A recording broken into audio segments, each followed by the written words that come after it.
Now, of course, this procedure on the tape recorder produces new words by altered juxtaposition, just as new words are produced by cut-ups on paper. Well, we went on to exploit the potentials of the tape recorder, cut up, slow down, speed up, run backwards, inch the tape, that means work it back and forth across the tape head, play several tracks at once, cut back and forth between two recorders.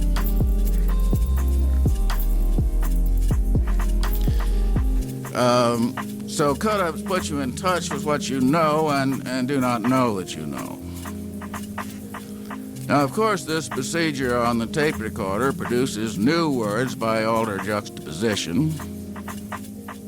What I'm trying to do in these two lectures is to give you something you can use and apply, something you can do, experiments you can perform. And I'm indicating some areas of experimentation in the hope that some of you will carry these experiments further and come up with something new. In fact, some of you may already have done so. And some books that may turn you on to something. Now, the first book that I'm using is the handbook of... can you all hear me? And this is meaningless. Oh, I see. Yes. Now I understand.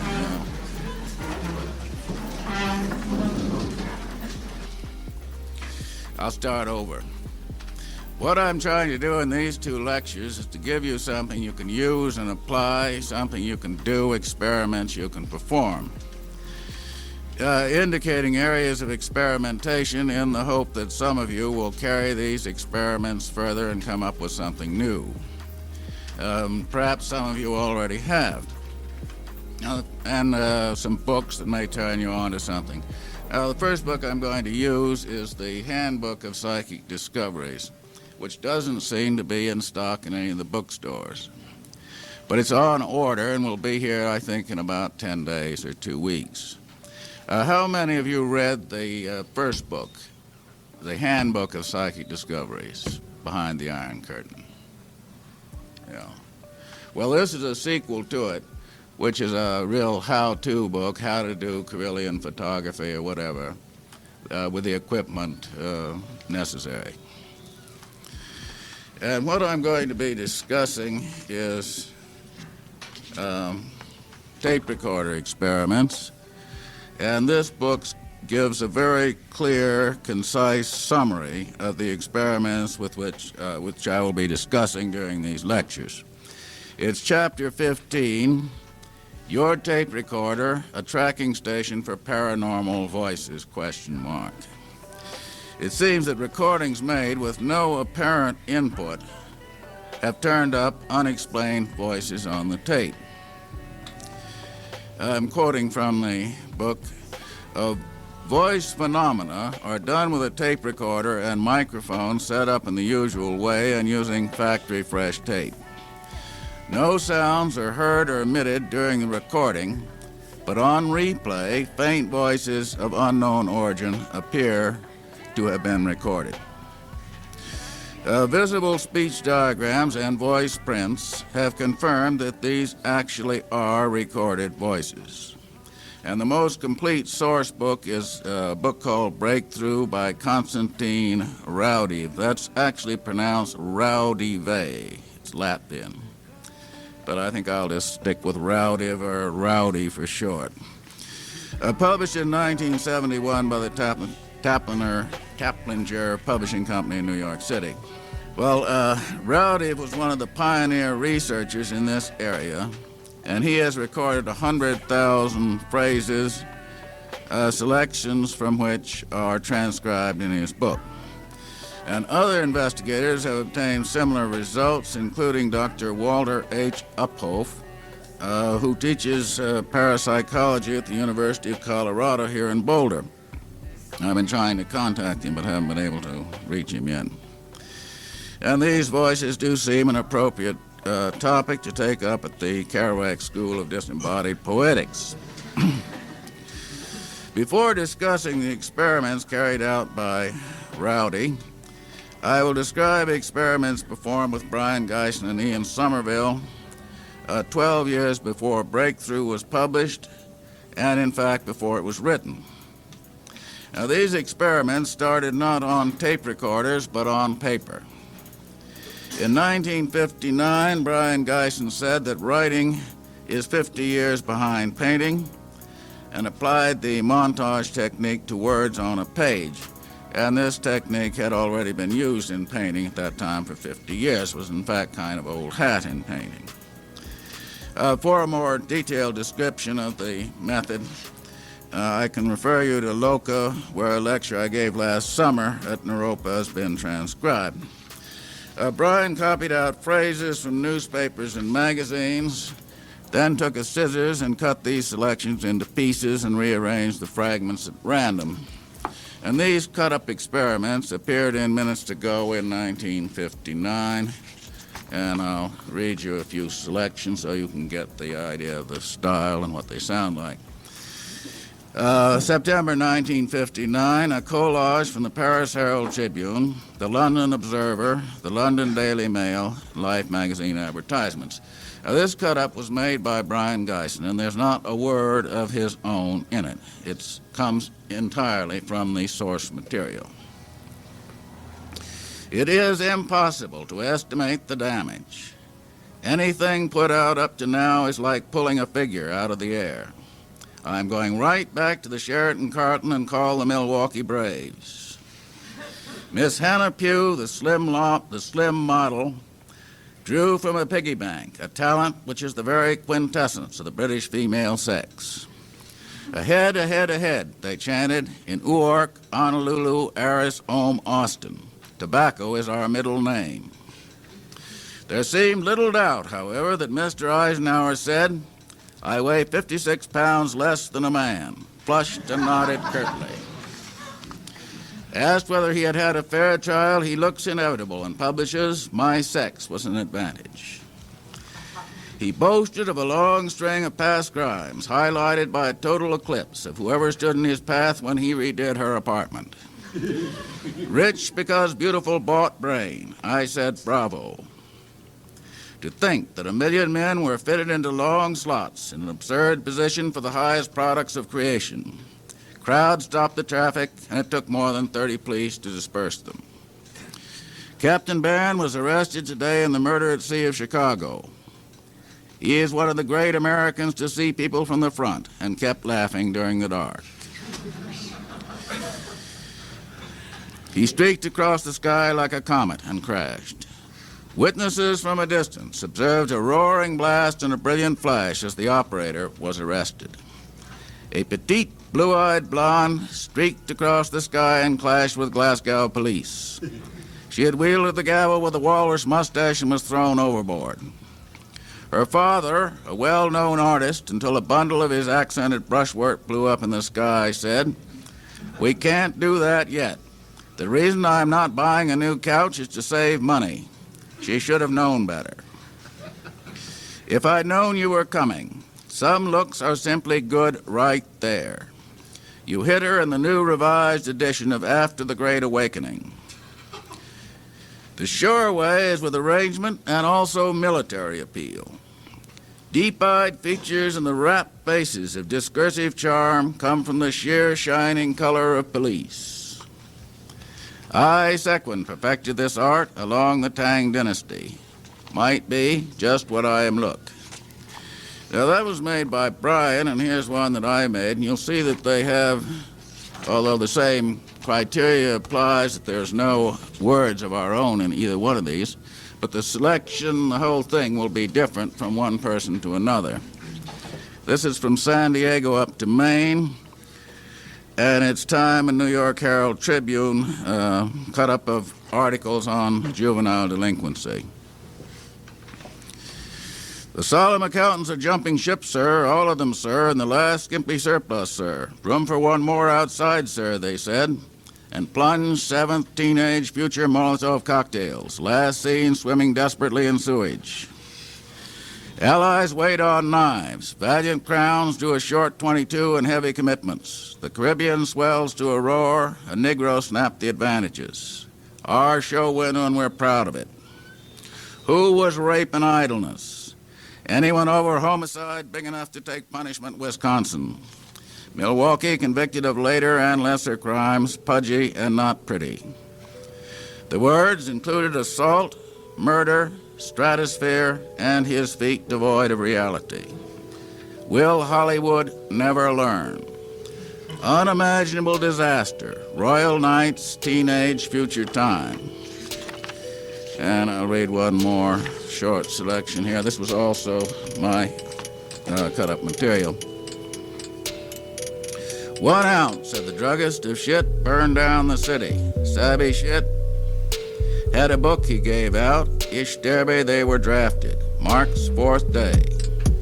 We just dropped in to see some friends, a population of patrols. Mr. Flynn seeks position in rigged quiz show. Yeah, but why? Swedish, unwelcome visitor to the Warren. Talent was gone, the temple reeked of time, principal and agents in force. Bobo has attractions, more fun than a barrel of keys. He makes a pig of ice. Tomorrow is always white and blue. A fine, vigorous failure. All members are worse dysentery. A 16-year-old boy might burn in continuous operation. Everyone has left Paris. I dislike facts. Professor killed accident in U.S. Don't let me die this way. Subsequently, we cut up the Bible, Shakespeare, Rambo, and our own writing and anything in sight. And we made literally thousands of cut-ups. Now, when you cut and rearrange words on a page, new words emerge.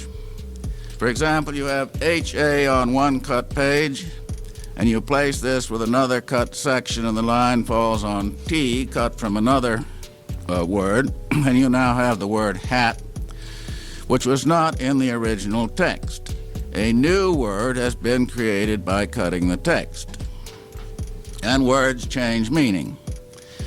For example, the word drafted as into the Army, moved into a context of blueprints and contracts, gives an altered meaning. New words and altered meaning are, of course, implicit in the process of cutting up and could have been anticipated. Other results were not expected. When you experiment with cut-ups over a period of time, you find that some of the cut-ups and rearranged text seem to refer to future events. I cut up an article written by John Paul Getty and got, "It's a bad thing to sue your own father." This was a rearrangement and wasn't in the original text. And a year later, one of his sons did sue him. I mean, it's just purely extraneous information. It meant nothing to me. I had nothing to gain on either side. In 1964, I made a cut-up and got what seemed at the time a totally inexplicable phrase. And there is a horrid air conditioner. I didn't have an air conditioner at the time. In 1973, I had moved into a loft with a broken air conditioner, which was removed to put in a new unit, but we couldn't get anyone to take it away. And there is 300 pounds of broken air conditioner on the floor. A really horrid disposal problem, heavy and solid and emerging from a cut-up 9 years ago. There are quite a few examples of this, and as I say, if you experiment, I think you'll turn some up sooner or later. We had no explanation for this at the time, it just suggesting the press when you cut into the present, the future leaks out. But we simply accepted it and continued the experiments. The next step was cut-ups on the tape recorder, and Brion was the first to take this obvious step. A step becomes obvious when somebody takes it. Like 500 years of cannonballs before someone got the idea of a cannonball that explodes on contact. And that happened in the American Civil War, towards the end of the American Civil War. Probably dismissed as impractical by the military. From that point, of course, a series of steps led to long-range artillery and intercontinental missiles. Now, why did it take so long for such obvious developments? Well, perhaps because the way is blocked by preconceptions. People just don't think of it. Now, the first tape recorder cut-ups were a simple extension of cut-ups on paper. You record, there are many ways of doing these, but here's one way. You record, say, 10 minutes on the recorder. Then you spin the reel backwards or forwards, just like that, without recording. Stop at random and cut in a phrase. Now, of course, when you've cut in that phrase, you've wiped out what's ever there, and you have a new juxtaposition. Now, how random is random? We know so much that we don't consciously know that perhaps the cut-in was not random. The operator, on some level, knew just where he was cutting in. As you know, on some level, exactly where you were and what you were doing 10 years ago at this particular time. But you couldn't, most of you couldn't, there are a few freaks that can, make that knowledge consciously available. And the same way, while you're doing the tape, on some level, you know just exactly where your words are. So cut-ups put you in touch with what you know and do not know that you know. Now, of course, this procedure on the tape recorder produces new words by altered juxtaposition, just as new words are produced by cut-ups on paper. Well, we went on to exploit the potentials of the tape recorder, cut up, slow down, speed up, run backwards, inch the tape, that means work it back and forth across the tape head, play several tracks at once, cut back and forth between two recorders. The point is that as soon as you start experiments with slow downs, speed ups, overlays, and so on, you'll get new words that were not on the original recordings. There are then many ways of producing words and voices on tape that did not get there by the usual recording procedure. Words and voices that are quite definitely and clearly recognizable by a consensus of listeners. And sometimes you can clearly recognize the voice of someone who was not present at the session. Now, another procedure is to run recording of words through run recordings of words through a speech scrambler. Quote here. In 1968, with the help of Ian Sommerville and Anthony Balch, I took a short passage of my recorded voice and cut it into intervals of 1/24th of a second on movie tape. Now, movie tape is larger and much easier to handle. Splicing ordinary tape is a really laborious. Of course, you can make cut-ups that way, but it's an awful lot of work. And rearrange the order of the 24th of a second intervals of recorded speech. The original words were quite unintelligible, but new words emerge. The voice is still there, and you can immediately recognize the speaker. Also, the tone of the voice remains. If the tone is friendly, hostile, poetic, sarcastic, or whatever, this will be apparent in the altered sequence. I didn't realize at the time that I was using a technique that had been in existence since 1881, and I quote from an article in New Scientist, June 4, 1970, by Richard French, entitled Electronic Arts of Non-Communication. Designs for speech scramblers go back to 1881, and the desire to make telephone and radio communications unintelligible to third parties has been with us ever since.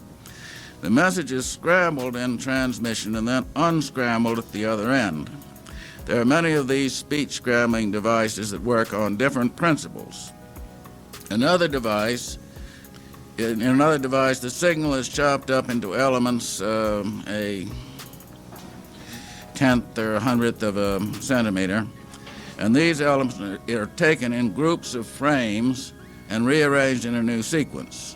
So you just take your tape and cut it up into very small pieces, and the pieces are rearranged into a new sequence, and this can actually be done and gives a good idea of what speech sounds like when scrambled in this way. Unfortunately, I don't have a tape of scrambled speech. And I've gotten words and voices from barking dogs. And no doubt you can do much better with dolphins. So if you just hear English words from a dolphin, doesn't mean that the dolphins have mastered the English language at all. It simply means that they've said something that sounds like English. Now, words will emerge, and also words will emerge from the recording of Dripping Faucet. In fact, almost any sound that is not too uniform may produce words. You know, the song, every little breeze seemed to whisper Louise. And the very tree branches brushing against their windows seemed to mutter murder, murder, murder. Well, the branches may have muttered just that, and you could hear it back with a recorder. Everything you hear and see is there for you to hear and see it. If you didn't hear or see it on some level, it would have no meaning for you. Now, we are so accustomed to the erroneous either-or antithesis, objective or subjective. What I think and feel is one thing. What I hear and see in the street is purely random and therefore meaningless, that people may think they are losing their minds when they find that what they see and hear in the street has personal meaning for them. Some time ago, a young man came to me and said he was going mad because street signs, overheard conversations, and radio broadcasts seemed to refer to him in some way. I told him, of course they refer to you. You see and hear them. Now, you can scan words out of a foreign language of which you don't know a word, and let me confess that I do not know a word of Arabic. Well, years ago, here in Sommerville, Stuart Gordon and your reporter had turned into the Rue de Vigne, just off the Place de France in Tangier. Walking ahead of us was a middle-aged Arab couple, obviously poor people down from the mountains, and one turned to the other and said, "What are you going to do?" Well, we all heard it. Now, perhaps the Arab words just happened to sound like that. If I'd had an Arab-speaking person, I could have checked that out. Or perhaps it was a case of consensual scanning. I had a friend who went, quote, mad in Tangier. Now, he was scanning out personal messages in English from Arab broadcasts. Now, this is the more subjective phenomena of personal scanning patterns. I say more rather than pose the either-or, subjective or objective alternative, since all phenomena are both subjective and objective. He was, after all, listening to radio broadcasts. Now to consider Rowdy's experimental procedure. The experiments were carried out in a soundproof studio. A new blank tape was turned on and allowed to record. Then the tape was played back, and the experimenter, listening through headphones, detected quite recognizable voices and words that were found to be recorded on the tape. Let me say at once that I have not yet performed this experiment, though it is an obvious extension of the experiments I did perform. Well, why not? Well, it simply didn't occur to me. A step becomes obvious when someone takes it. Conversely, it did not occur to Rowdy to take his recorded words and voices, you could have used copy tape, of course, run them through echo chambers, overlay, inch, speed up, slow down, scramble them, and whatnot. I now intend to perform Rowdy's experiments with a number of variations, and I hope that some of you will do the same. Now, Rowdy has recorded 100,000 phrases of these voices. The speech is almost double the usual speed, and the sound is pulsed in rhythms like poetry or chanting. These voices are in a number of accents and languages, often quite ungrammatical. Here's one. You, I, friends, where stay? Sounds like a Tangier hustler. Now, reading through the sample voices in Breakthrough, I was struck by many instances of a distinctive style, reminiscent of schizophrenic speech, certain dream utterances, some of the cut-ups, and delirium voices like the last words of Dutch Schultz. Many of the voices allegedly come from the dead. There's Hitler, Nietzsche, Goethe, Jesus Christ, anybody who is anybody is there. many of them having undergone a marked deterioration of their mental and artistic faculties. Gertie isn't what he used to be, and Hitler certainly had a bigger and better mouth when he was alive. On one level, the recorded voice procedure is a form of sophisticated electronic table tapping. And table tapping is one aspect of the cut-up experiments I have described. After all, what better way to contact someone than to cut and rearrange his actual words? Certainly an improvement on the usual scene where Shakespeare is announced to be followed by some excruciatingly bad poetry. Now, whether there's actual contact with the dead is an academic question, so long as there's no way to prove or disprove it. An element of precision could be introduced using voice prints, where recordings of someone's voice exist. I mean, if someone turns up on the tape and pretends to be Kerouac, you can check it against Kerouac's voice print. Now, voice prints are as individual as fingerprints, and they could be compared, of course, to the voices on tape. Of course, it is not impossible that a voice print could be precisely imitated. Messages from the dead or not, the voices frequently refer to the thoughts and preoccupations of those present at the session, or to people connected with those present. Now, here's an example from the Handbook of Psychic Discoveries. New experiments began with a surprise. The German team lost their way. At the same time, one of the group was stricken with a very severe toothache. Meanwhile, Jurgensen decided to try a recording session on his own. Replaying the tape, he heard the German words, "Sie kommen bald, Zahnarzt." Zahnarzt. They will arrive soon, dentist, dentist. Now, I pointed out a stylistic similarity between the voices recorded by Raudive, a dream speech, a schizophrenic speech, words spoken in delirium, and cut-ups. And this does not apply to all the material in any of these categories, much of which may be quite banal and undistinguished. For example, a frequently recurring phrase in Rowdy's book is "heat the bathroom, company is coming." Well, I thought this was some kind of an esoteric code, but it simply refers to a Latvian custom. When they are expecting guests, someone goes into the bathroom and lights the stove. So it's a question of selecting material which is stylistically interesting, or which may contain references of personal or prophetic, in some cases, significance. I've already given some example of cut-ups, and here are some examples of dream speech.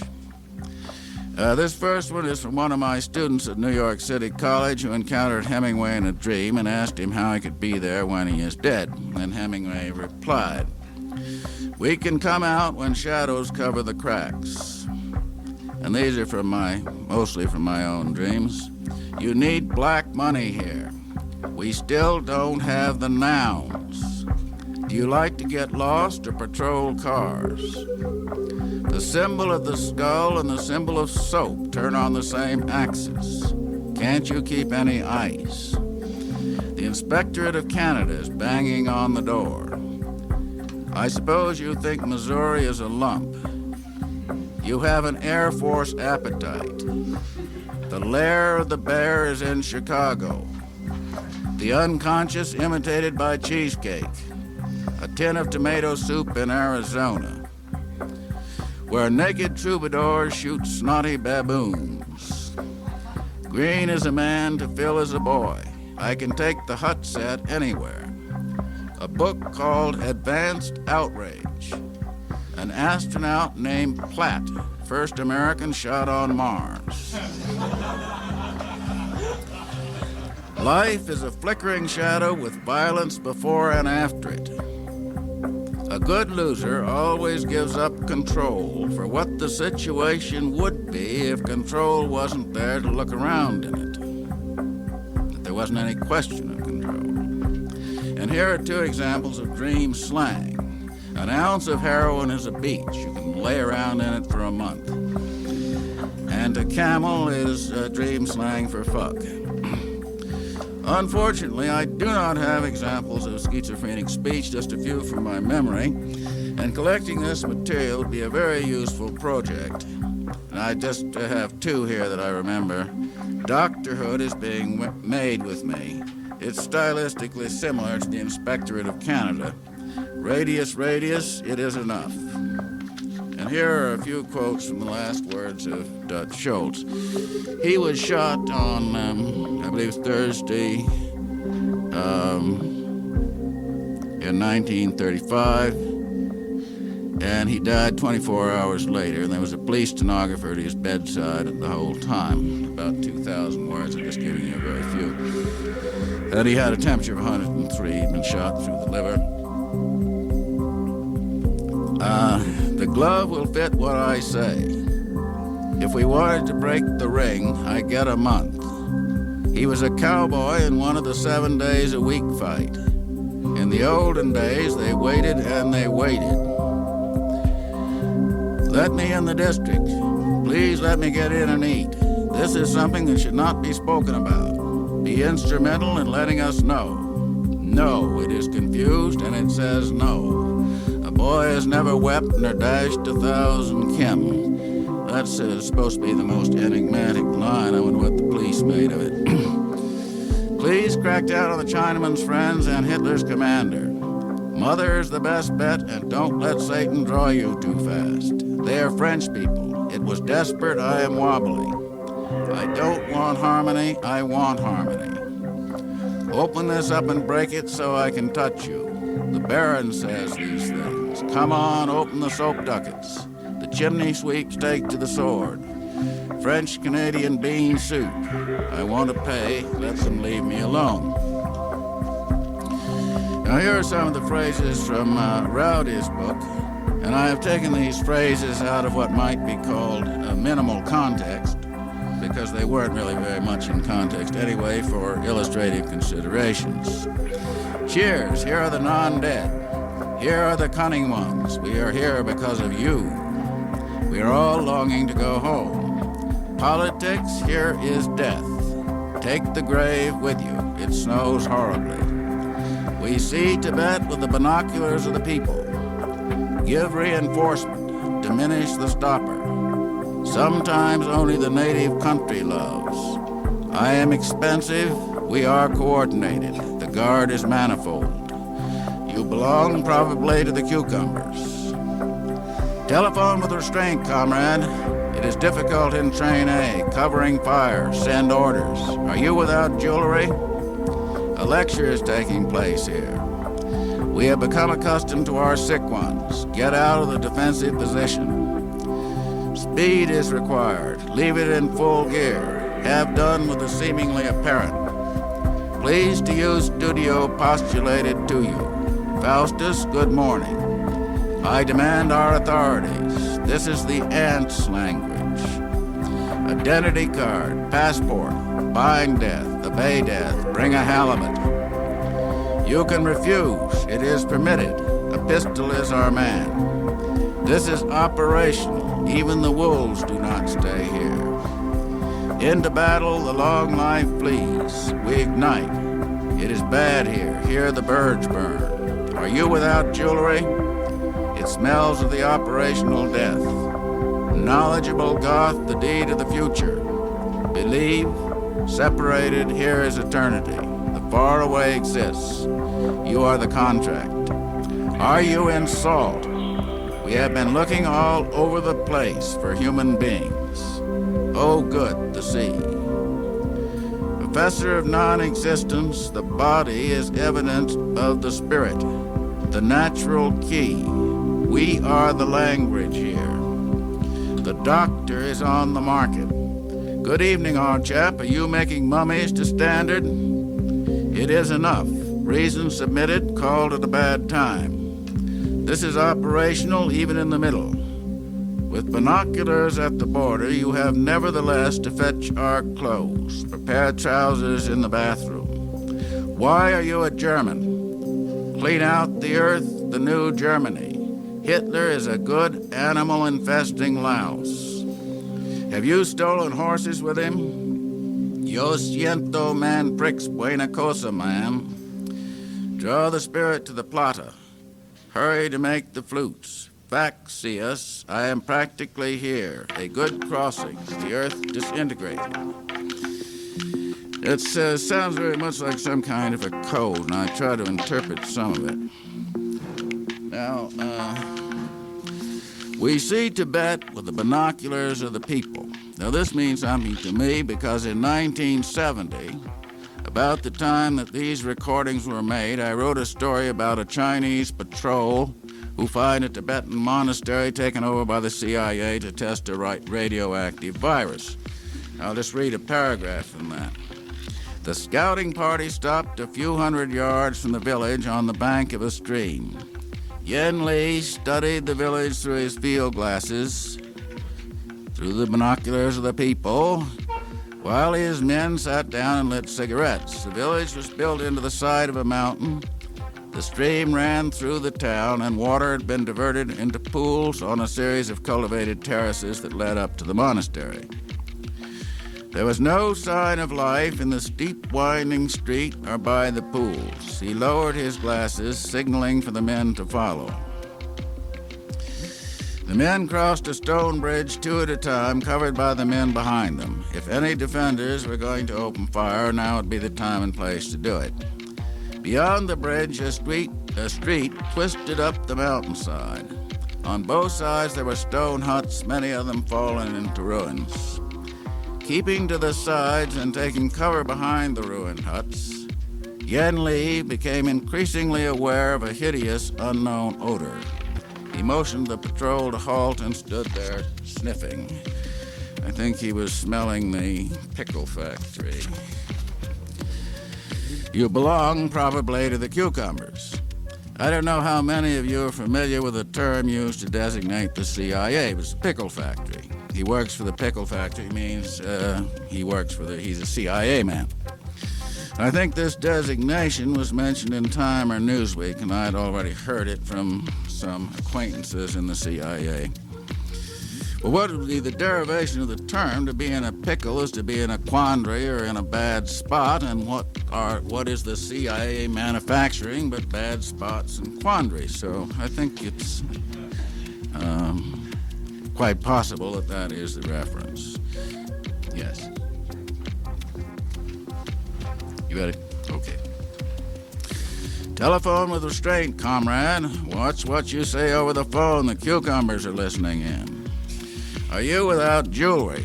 Well, this may refer to laces. The first laces were actually made with rubies, I believe, or whatever the ingredients necessary. Bind death, obey death. Compare to Dutch Schultz's last words, I don't want harmony, I want harmony. Are you in salt? We have been looking all over the place for human beings. Now, salt could refer to any basic commodity. In this case, since the voices are discarnate, the reference is probably to human bodies. Your blood, as you know, has the saline content of seawater. No good, the sea. Now, to say you are in blood would sort of blow your vampiric cover. That would be a little crude. Have you stolen horses with him is a German proverb meaning can you trust him. Draw the spirit to the plata. Now, Rodiv considers this utterance inexplicable. Apparently, he did not know that plata is a general Spanish slang term for money. A good crossing, the earth disintegrated. Some years ago, scientists drew up a plan for a spaceship to be propelled by an atomic blast. And that would be a motive for blowing up the Earth, propulsion to healthier areas. The publication of Breakthrough in England caused quite a stir, and Peter Randolph wrote a book, Voices on the Tape, describing the circumstances surrounding the publication. There were articles in the press, radio and television programs, and much discussion pro and con. Some people protested if these voices come from the dead, they seem to be living not in celestial realms, but in a cosmic hell. In consequence, the voices may be misleading interested, even downright ill-intentioned. Well, what did they expect? A chorus of angels with tips on the stock market? Others protested that contact with these voices is dangerous, citing the use of black magic and invocation of lower astral entities by Nazi leaders. An article written by a psychic researcher, Gordon Turner, typifies the dangerous for the uninitiated line. Turner's article was written in answer to an article by someone named Cass, in which Cass says, "If a door has been opened between this world and the next, then the masses, armed with their cheap transistor sets and 5-pound Hong Kong recorders, will participate, despite Gordon Turner, the Pope, and the government." And here is Turner. "I believe Breakthrough should not have been published. Does he, Cass, think it is safe for anyone and everyone to open themselves to this kind of influence? Has he the slightest conception of how dangerous this might be?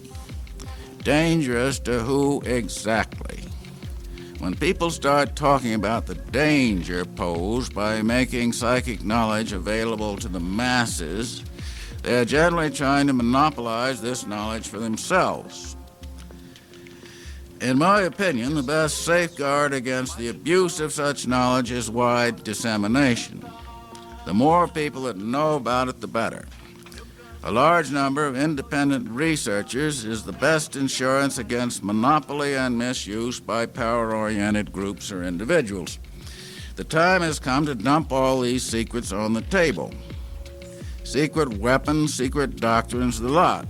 They are less dangerous in the hands of the general public than in the hands of intelligence agencies and the military. And I feel that knowledge belongs to anyone who can use it. I'd like to stop here for some questions and discussions, since we really covered an awful lot of ground in this